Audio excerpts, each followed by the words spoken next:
Old powers waken, shadows stir. An age of wonder and terror will soon be upon us. An age for gods and heroes. The glass candles are burning, and you're listening to the Obsidian Nights podcast.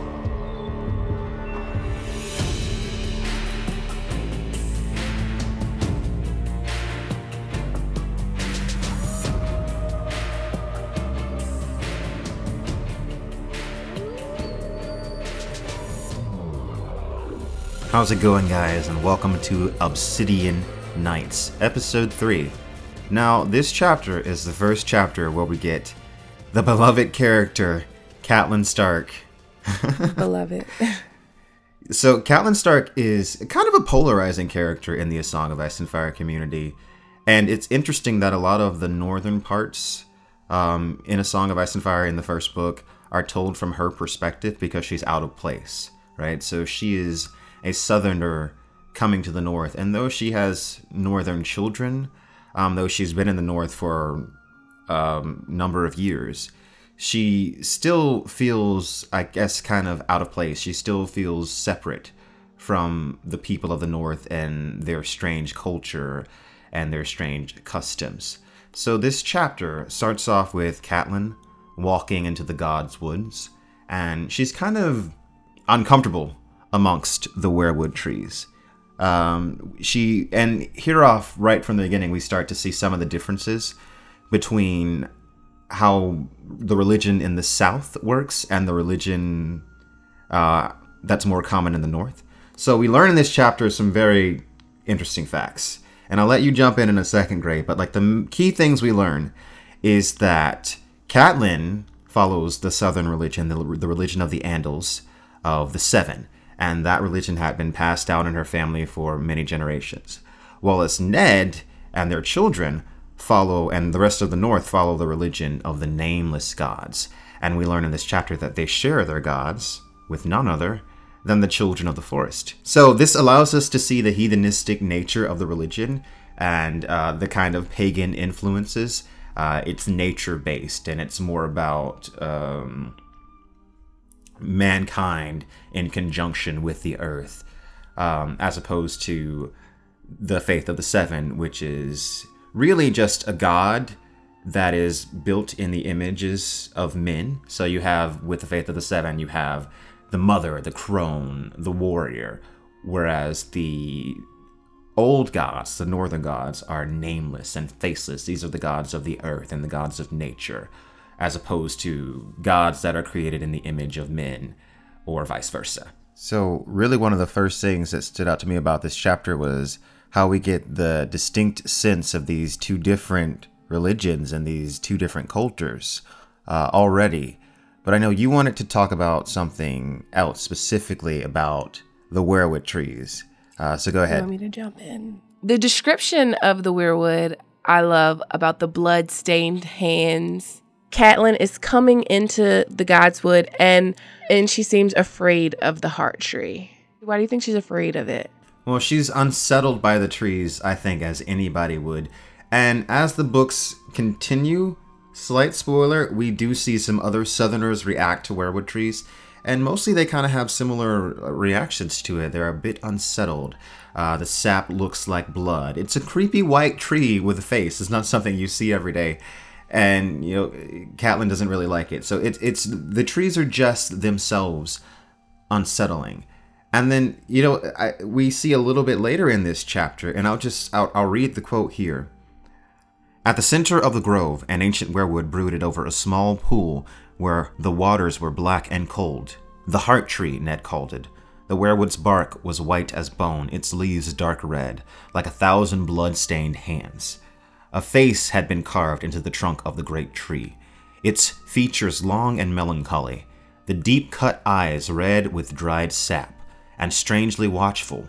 They were old, those eyes, older than Winterfell itself. They had seen Brandon the Builder set the first stone, if the tales were true. They had watched the castle's granite walls rise and fall around them.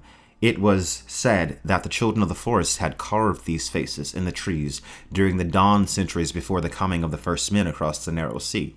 In the south, The last weirwoods had been cut down or burned out 1,000 years ago, except on the Isle of Faces, where the green men kept their silent watch. Up here, it was different. Here, every castle had its god's wood, and every god's wood had its heart tree, and every heart tree its face. So, in that quote, we see more about the differences of how people worship in the south versus how people worship in the north. So in that quote, we learned that these weird trees were at some point covering all of Westeros, but they've been cut down in the south, except for some specific places like the Isle of Faces. And then we also get a hint of some other kind of far off thing that we don't hear about until much later, which is the green men keeping their watch. Not just their watch, their silent watch. So the green men keeping their silent watch, they're watching quietly from the Isle of Faces, whatever that is. Yeah, they're probably like monks. What are the green men? See, that's a question in the Song of Ice and Fire community. There's a lot of speculation about them, and we only get sparse hints. Pretty much what we have here, we don't really get more than that. They're green men, they're on the Isle of Faces. What are they doing? We don't know. Could they in some way be related to the Children of the Forest? That's a possibility, considering the fact that the Children of the Forest are referenced in this same section. Are they just another name for the Children of the Forest? That's something else that's not really clear, I would say. They could just be some other name for the Children of the Forest, or they could be some weird offshoot of the Children of the Forest. Yeah, that, and another thing, it's interesting because we've talked about things being mentioned really early on, and when you're reading a Game of Thrones, you know this is the first book that Martin wrote in the series, so a lot of information is in this first book. And in this chapter, we're getting introduced to the Isle of Faces, and we're getting introduced to the Weirwoods and the Faith of the Seven, and all of these things that will be possibly important later. So it's like, take note of them. And the green men, do the green men have a part to play? They are mentioned very early on in the book, and like going back and looking at this and seeing how early on things like the Isle of Faces and the green men are being mentioned, it almost seems like impossible that they wouldn't play some kind of role later on. Yeah. I mean, considering what the Children of the Forest are doing with Bran and all of that later on. And also in this chapter, you mentioned things being brought up early on. We're introduced to a lot of characters that don't appear on the screen yet. So we learn about Jon Arryn, and we learn a little bit about the relationship between Ned Stark and King Robert, how they grew up together. We learn about how Catelyn's sister was married to Jon Arryn. So we learn a lot about those relationships, and we learn that Ned isn't too keen on these people named the Lannisters, and we learn that Robert Baratheon is married to a Lannister, and his children are Lannisters.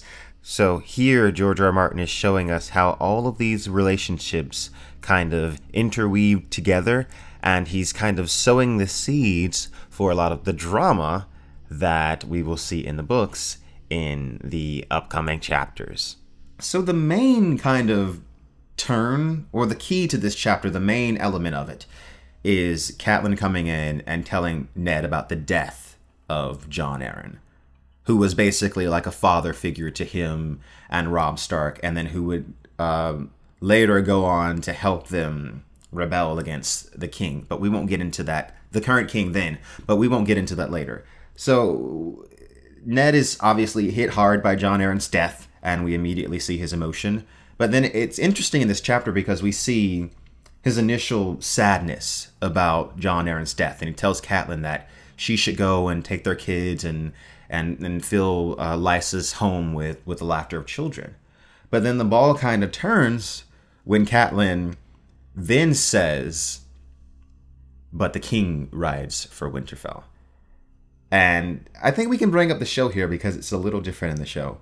In the book, it's Ned isn't in the show. Let me start with the show. In the show, it's kind of like, he's like, oh no, the king can only want one thing, and it's kind of like this kind of foreboding kind of deal that's going on when she tells him that the king is coming. But in this chapter, he gets a bit excited.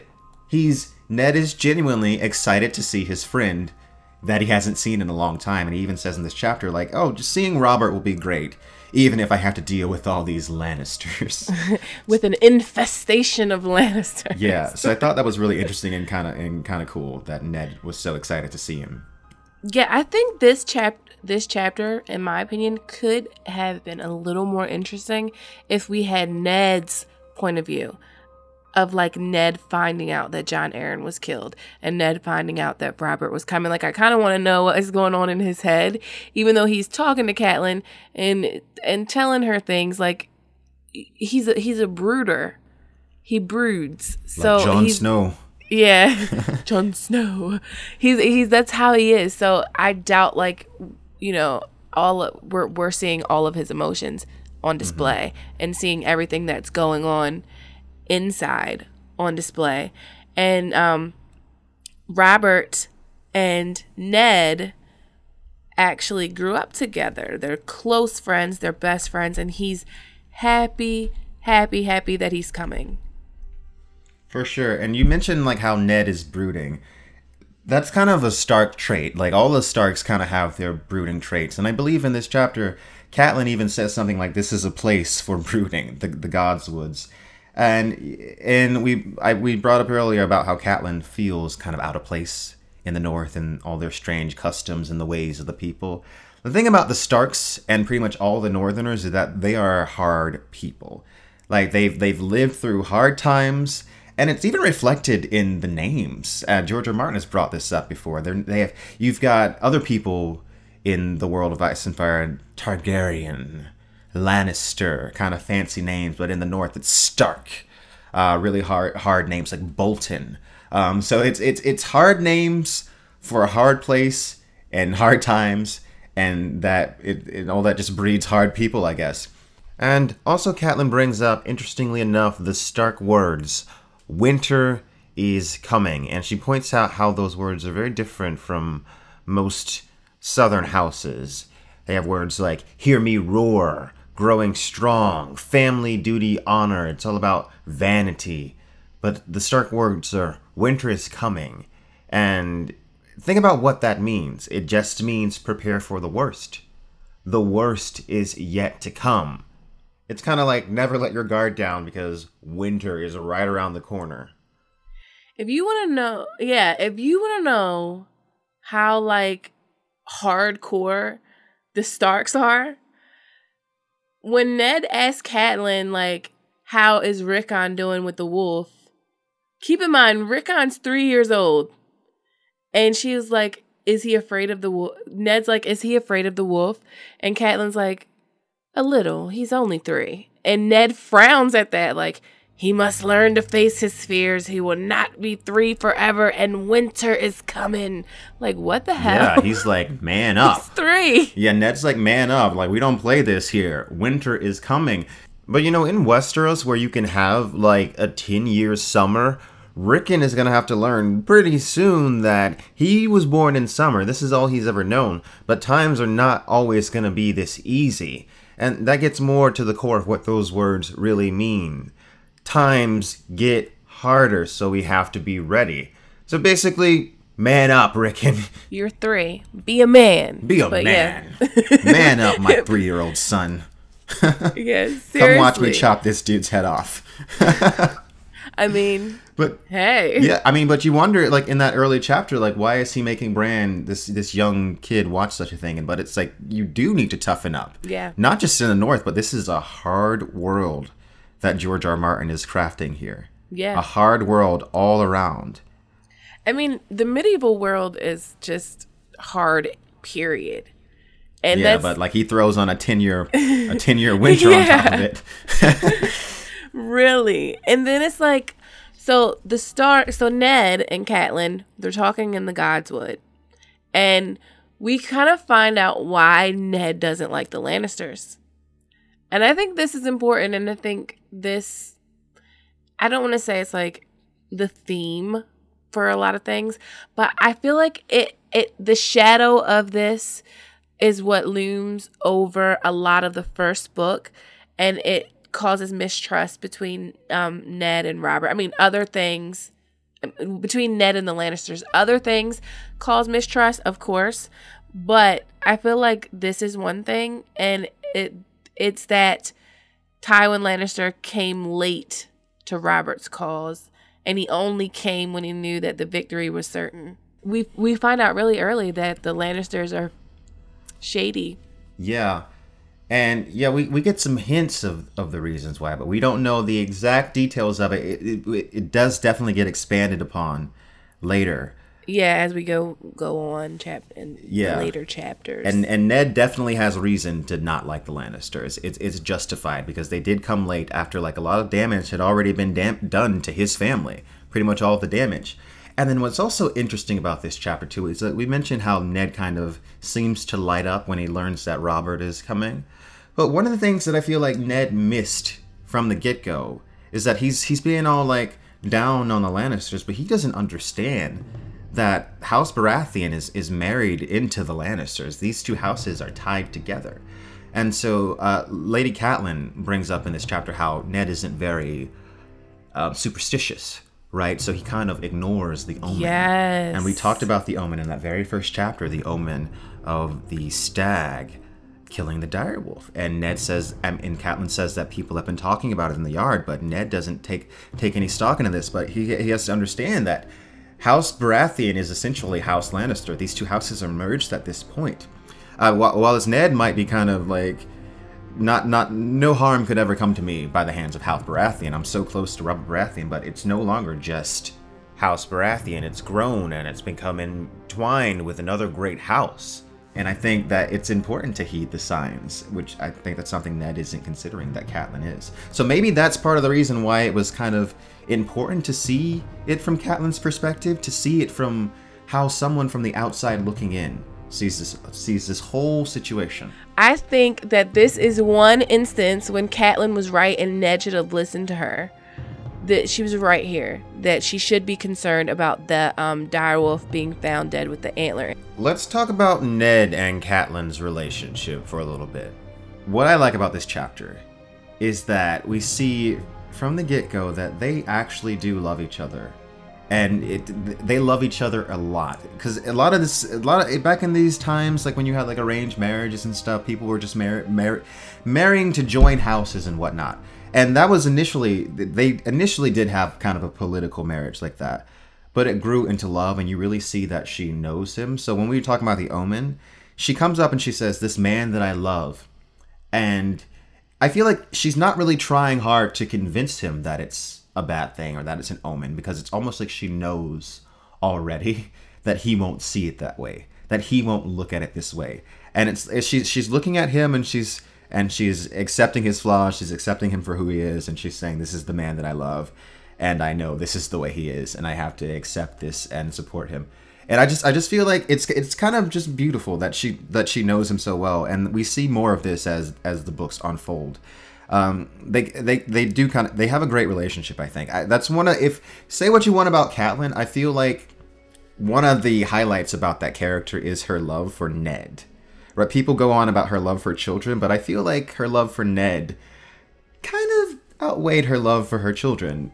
In my personal opinion, I feel like that it was a stronger love here, because it was a love that grew out of just nothing at first, and it grew kind of organically, I feel like. Yeah, they do love each other. Catelyn, I don't know. I don't really. Well, can I just say one thing? It grew from it. She developed a love for him, even though she was taken from her home, brought to this strange place, initially engaged to his brother. Yeah. But it's a love that grew out of hardships and very trying times. Yeah, I mean, she had no choice but to grow to love him, I guess, because... I mean, she didn't have to. I mean, 'cause, like, she could have been bitter, like Cersei is. Like we'll later see that the king's wife, Cersei, doesn't really love him. She's super bitter. Catelyn could have been the same way, because Ned Stark has a bastard, Jon Snow. He's brought home this child. She was, but she still loves him. She accepted it and she grew beyond it. So I feel like it's very pure. She didn't accept it. I mean, she. Okay, but she. Okay, we can get it. This is an argument that we can totally have. I mean, it depends on what you mean by accept it, right? I mean, she could have been like, "I don't even want him here in Winterfell. I won't even look at this. Like, I don't even," because like a lot of highborn ladies wouldn't even. There'd be no question. You can't even be in the castle. send him to the village down the street or something. Yeah. I mean, but it was directed towards Jon, her hatred and her anger, which is unfair. But her love for Ned is still pure, and it survived that anyway, is what I'm saying. That's true, but like, if you love somebody, like, my love for a person would make my love for them like an extend to their child. But I mean, I guess I get it. I think what one of the things that I don't want to even say that because that's going to be spoilery, and we're trying to do this podcast without spoilers, so I'm not going to say that. But I will say that she accepted Ned. She never accepted Jon. But she did accept Ned. She did love Ned. I just kind of feel like it was forced on both of them to like each other, love each other. But don't you feel like that's why it was so kind of powerful? Because like bitterness could have grown out of that. But instead, like what could have been bitterness and resentment turned into love. Yeah, I mean, that is powerful. And I like it because when you go further on into the books, and this is kind of a spoiler, not really a spoiler, there aren't very many happy couples in Westeros. Like, I can't even name two. Yeah, I mean, yeah, and like Ned and Catelyn are one of those pure relationships. They really were, and that's why it's just so impactful to just watch them and watch their story progress. So in this chapter, we also learn a little bit more about the Night's Watch and what they do. We learn about the Wall, then we learn that there is a king beyond the Wall named Mance Rayder, and it's interesting that Mance Rayder is introduced in book 1, because this is a character that doesn't really become relevant until quite a bit later. So it's interesting that George R. Martin is laying the seeds for this character in chapter 3 of this epic saga. So that's super cool and interesting. And so I just want to read this quote. So this is the day may come when I will have no choice but to call the banners and ride north to deal with this king beyond the wall, for good and all. Beyond the wall, the thought made Catelyn shudder. Ned saw the dread on her face. Mance Rayder is nothing for us to fear. There are darker things beyond the wall. She glanced behind her at the tree, the pale bark and red eyes watching, listening, thinking its long, slow thoughts. His smile was gentle. You listen to too many of old Nan's stories. The others are as dead as the children of the forest, gone 8,000 years. Maester Luwin will tell you they never lived at all. No living man has ever seen one. So, Mance Rayder, and then we get another mention of old Nan, who's going to show up soon. Old Nan and her creepy old tales. And we also learn about Maester Luwin, who is a maester, and we'll learn about them as the book goes on. They're basically like medieval scribes and medicine men. They're smart guys of Westeros. You know what I love about that little section I just read? Catelyn says, there are darker things beyond the wall. And then Ned assumes that she's talking about the others. He's like, oh, the others are gone. Like, they're just as dead as the children of the forest. They might have never even existed anyway. But then it's like, Catelyn says that. But then she looks at the heart tree. And she thinks of its pale bark and its red eyes watching and listening. And we already saw earlier in this chapter that she's fearful of the trees, so maybe she was just talking about the creepy Weirwood trees. And that kind of, everyone knows I've got my crazy conspiracy theories about the children of the forest and them, maybe not being up to no good, but we don't want to get into that yet. But I just think it's interesting that Ned immediately assumes that she's talking about these others who showed up in the prologue, when maybe she's just afraid of the trees and the trees watching. That's a good point. It's super interesting because you gotta assume there's more trees in the north. So what you're saying is that she wasn't even talking about the others, but the others were on his mind, and the others are likely on his mind because he just executed. He's cleaning the blood off his sword because he just executed a guy. And he did, yeah. And he doesn't seem so sure anymore. Now does he? Right? He seems to be losing confidence because another thing we learn in this chapter is that the Night's Watch is losing men rapidly. Deserters are part of it, but then also what's even weirder and stranger is the fact that they're going missing beyond the wall.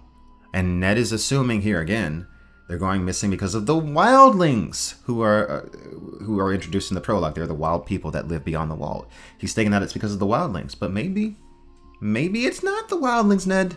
Maybe it's something else. So this is maybe another instance where Catelyn's like, Ned, maybe it's not. Maybe there is some dark stuff going on.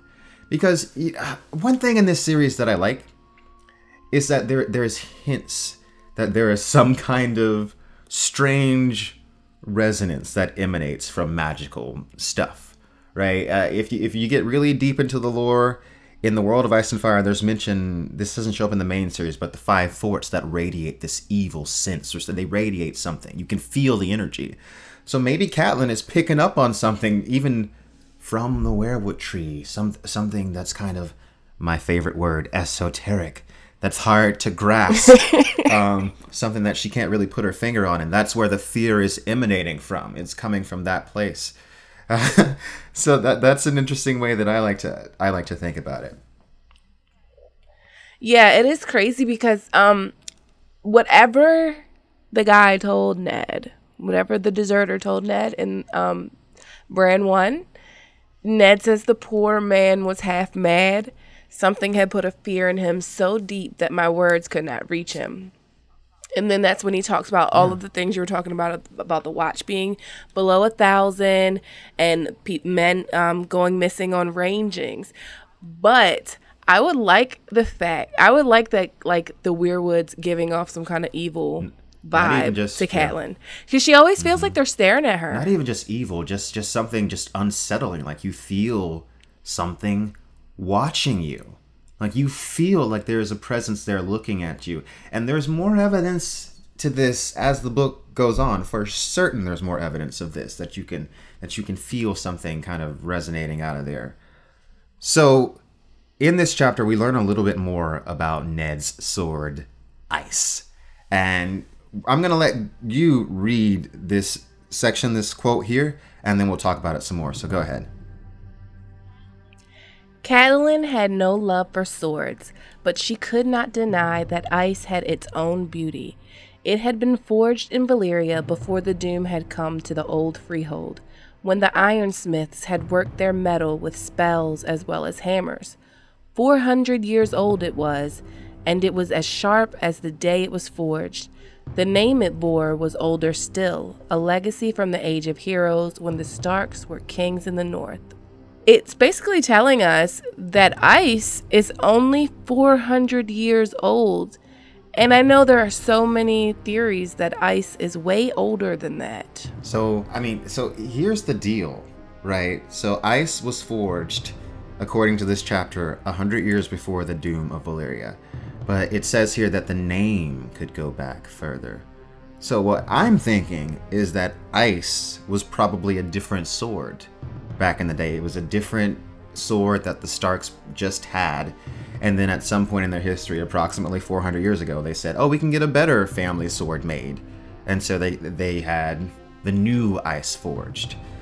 And then we do get some hints at the properties of Valyrian steel here too. We learn that it never has to be sharpened. It's still as sharp as the day they got it. And then maybe Valyrian steel has some other properties because it is spell forged, whatever that means. So that's one of the things I love about George R. Martin, is he'll just say something like spell forged, and then no more information. Make of it what you will. Other than the metal, he polished the metal to a dark glow. So he has glowing steel that was made with spells. Beauty to it. And you remember we talked about in the prologue how the white kind of stares at that one sword, thinking like, is this something that can kill me? Is this sword something that can kill me? Maybe, I don't know. Maybe it takes some kind of spell forged steel. I don't know. Yeah, probably. And we actually looked up on the timeline, and we went back and looked at the timeline. So the timeline puts the Starks actually purchasing, or I don't even want to say purchase because we don't know if they purchased or if it was gifted or whatever. We tracked that down to about the same time the Valyrians made their outpost at Dragonstone. So it was like, so that would have been a connection between the old Valyrian Empire and Westeros. So you got the Targaryens who are posted up here. So like there was like, this sword could have gone through, like someone made it in Valyria. It gets brought over to the Targaryen place and then given to the Starks. So like that sword, Ice, it very well may have like crossed in the Targaryen hands before it went into Stark hands, which is super interesting to me. Yeah. To think that the Targaryens could have facilitated this exchange or this trade, because it says very clearly here that it was made in Valyria, not Westeros. So it wasn't made on Dragonstone, but it's a possibility that the trade could have been facilitated by the Targaryens who were on Dragonstone, which is super cool for some reason. And we don't even know anything about the Targaryens yet. And then also, finally in this chapter, we get the first mention of Ned Stark's last living brother, Benjen Stark, who is a member of the Night's Watch. And so that'll be a character that's appearing a little bit later in the book. And just so much is introduced here. And yeah, we'll see how it unfolds on the future episodes of Obsidian Nights. Everything from this chapter is expanded on as we go forward. Every single thing. The curious thing about Catelyn Stark and this chapter, and then just all of her chapters pretty much, is that she is a watcher. She is like, she is in the center of things, but she's really just watching more important people do more important things. That is kind of like she's looking at other people do interesting things, basically. And that's what that's kind of the point of the character, to kind of see what's going on. And as we go through the books, that's we have her perspective to kind of just see other people, see what other people are doing. So yeah, in this chapter we get introduced to Catelyn and her relationship with Ned and like all the other interconnecting relationships. We learn that she is from the South. We kind of get more of a feeling for how big Westeros is, just from her saying some things. We learn about some varying religions, the Faith of the Seven, and then the faith that the Northerners have, worshiping the nameless gods. We learn about the fact that she's super out of place in the North, and we learn about the differing cultures just in Westeros, just from the North and the South. And spoiler alert, there are many more different cultures going on. It does not end here. And so it's just, I mean, I think it's a really good opening to the character. Yeah, I mean, definitely. I feel like if you go on to dislike Catelyn from this point on, it's not going to be because of this chapter. Oh no, it definitely won't be because of this chapter. But we'll just keep an open mind about her and until we get to her fuck ups later. Keep an open mind.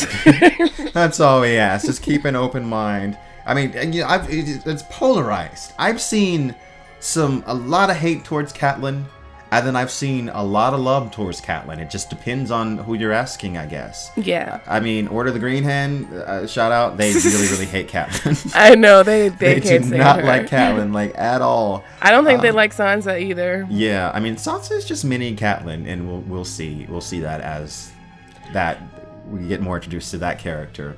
One thing that we didn't touch on that I just really quickly just gonna touch on it while you're wrapping up.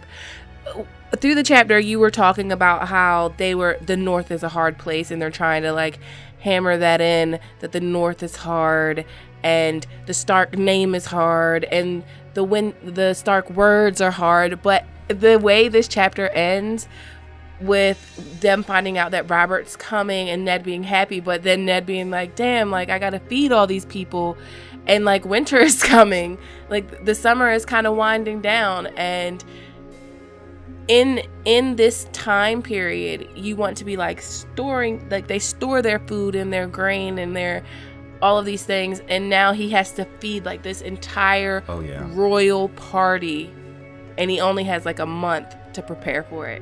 And we can for sure talk about this later, but like one of the things that George R. Martin goes into is just like the meaningless of decadence. Like how these nobles can just be so wasteful for no reason. Oh like, my god! Miniature spoiler: there's a wedding later on in this book. I was in just the books. that was 72 in my mind's courses. eye. That was in my crazy. mind's eye. That's in like book 3. It's like crazy, ridiculous, like giant wedding that makes no sense whatsoever. And it's just like the wastefulness of all of this when it's like, dude, winter is coming. Like, what are we doing? So yeah, that's a really good point, Gray. Oh, I can't wait till we do that chapter. Yeah, it's a few books away though. Yeah, we got a while. We're gonna start cranking these out. We know this one was a little late. We're gonna start cranking these out. Yeah, we're turning up the heat, and the next episode is my girl, and it's your girl too, Quinn. Daenerys. So stay tuned. We'll be introducing Daenerys Targaryen in that first chapter, and it's gonna be fun. So this has been this week's episode of Obsidian Nights. Check us both out on Twitter. Links in the description. We will both also be at Con of Thrones this month. If you're going this year and you see us there, feel free to say hi.